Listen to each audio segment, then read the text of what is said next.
Hi, I'm Jia, 26 years old, master's graduate from Oxford University. I co-founded Worthy Book, a voucher booklet which offers discounts and freebies from over 100 brands in Malaysia, such as Kenny Rogers, Wendy's, Esther Spring, Body Shop, Watsons, and many more. It was very tough at the beginning because we were a new company.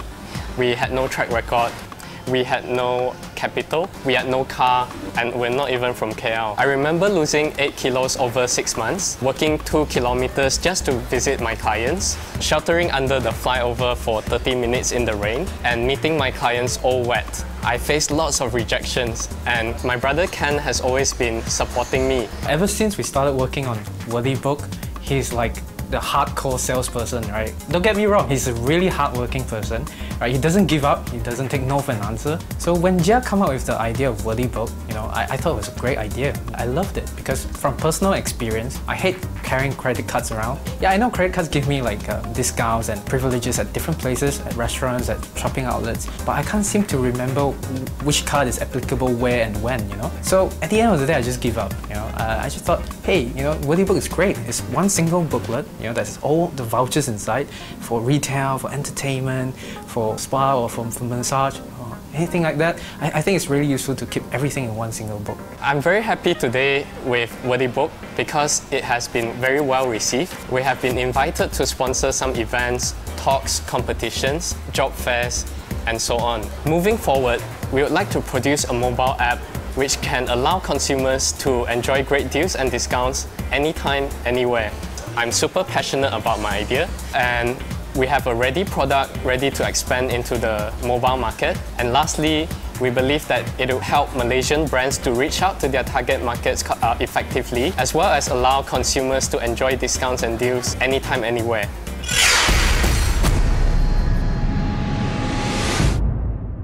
Hi everyone, my name is Jia. I'm a master's graduate from Oxford University. I'm 26 years old. I'm also the co-founder of Worthy Book. It's a discount voucher booklet where it allows consumers to enjoy discounts and freebies from over 100 top brands in Malaysia. So it has been really tough and challenging because we faced a lot of difficulties at first, but I'm really happy today that Worthy Book is well recognized, and we have been featured in a number of media, mainstream media as well, like BFM 89.9, Malay Mail, The Sun, and so on. So moving forward, we would like to produce a mobile app version of Worthy Book where it allows consumers to enjoy discount and freebies anytime, anywhere through their smartphone. How do you expect to take it on the mobile? Because we have the merchants, connections with the merchants, we have the deals itself. So basically, we'll be looking at two main platforms. The first one would be the Apple iOS platform, and secondly would be the Android. We noticed that these two are the most popular in Malaysia. Of course, Nokia Symbian is also very popular, if not the most popular, but it's on a downward trend. So we foresee iOS and Android would be the ones to go. Each time I go to a restaurant, for example, I get a discount. Right. It's valid for 1 year. Okay. Who does the tracking? Who does the monitoring? Is it the subscribers, or is it the restaurants that is advertising with you? Okay, with the physical booklet, the outlet staff keeps a copy of the coupon itself. But because this one is a digital format, so what happens would be, you imagine it would be similar to like an email inbox, whereby, new mails, it's not, you know that it's not open yet, but once you open it, it shows that it's been open. So the same goes for the mobile phone app, whereby vouchers which have been used will be acknowledged and recognized. And each time I open, I pay, right? No. What will happen is that when you pay for the app itself, which has the over 100. So one payment only for 100, for example? Yeah. For the book itself, we had over 400. So it will be around there for the app as well. What's the cost of your publication of the book? It's below 10 ringgit. Below 10 ringgit, you're selling for 32? 35 here. 35. Yeah. And how many have you sold so far for recollection? Right. We've printed 15,000 copies. Roughly less than half has been sold, but we're giving the rest as sponsorships, giving to either charities or sponsorships for events and so on. So this mobile is an extension of the book or the places book? Extension of the Yeah, it's an extension of the book. Extension. Yeah, we just want to provide more options for the consumers. What's your potential revenue per month, let's say, once this is up and running 12 months from now? 12 months from now. Let's say that, yeah. Okay. We actually, for the first year, we felt it would be quite low, roughly about less than 100K for the first month.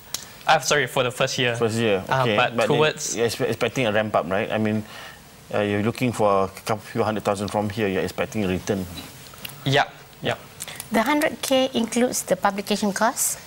No, the 100K is basically just from the sales of the apps itself. We don't expect in the first year that we'll get any advertisement revenue because it's new. So we expect that would come in the second year. Yeah. So who are your offline competitors? Exactly. Right. Offline competitors, we have seen a few voucher books. However, they are more neighborhood-based in that, for example, it caters to a particular area. Whereas for our book, it's more like catering to all the brands in Klang Valley. A lot of the brands you'd see in the shopping malls. Yeah. Your discount offers are actually quite long, the period. The country is moving towards cashless. Right. And you are propagating to some extent, carrying a voucher. Right. Correct. And people are moving from credit to even debit cards. So the target segment is also looking at debit cards. And the banks have fantastic discounts. Right. Because of the base. Sure. So how would that compete against this? Okay. You're looking at your competitor. All right. Yes. Okay. The way I see it for this question, there are two perspectives to it. One is from the merchant's perspective. One is from the consumer's perspective. Right. From the merchant's perspective, firstly, based on my understanding, the merchants have to pay a 2% transaction fee for every transaction to the bank. Discount rate. Right. So with the 2%, when you accumulate over like millions of transactions over a year, that comes as a significant cost to the merchant itself. Secondly, a lot of the merchants, they tie up to maybe 1 or 2 banks only. That means they only reach out to the card holders of those particular 1 or 2 banks that people carry. And also, like since the 50 ringgit charge, consumers typically carry 1 or 2 cards nowadays. Right. From the customer's perspective, right, a lot of the times when people have credit card in their wallets, right, they never really know like what they can enjoy on the card. Maybe only when they go to that restaurant, probably they only see it. But before that, they might not know. And also, with that booklet format, every merchant, we allocate an ad page for the merchant. So it gives some sort of like review, tips, information about the merchant as well. So we feel that's our extra edge over, let's say, credit cards. Thank you, panel. The investors are not able to see the revenue model and the viability of this business, as there are many similar services offering discounts, including other mobile applications with the same features. I feel actually the questions raised by the judges were very insightful. I just wish I had more time inside to share more with them. In fact, during that session, a lot of them were questions about the business itself. I guess we needed more time to get their feedback. I believe I have high chances of possibly moving forward, and I hope really the judges will give me this opportunity. I believe that they like the idea. Who will make it to the next round? Who will still be in the running for investment worth up to 500,000 ringgit? Stay tuned for the answers after the break.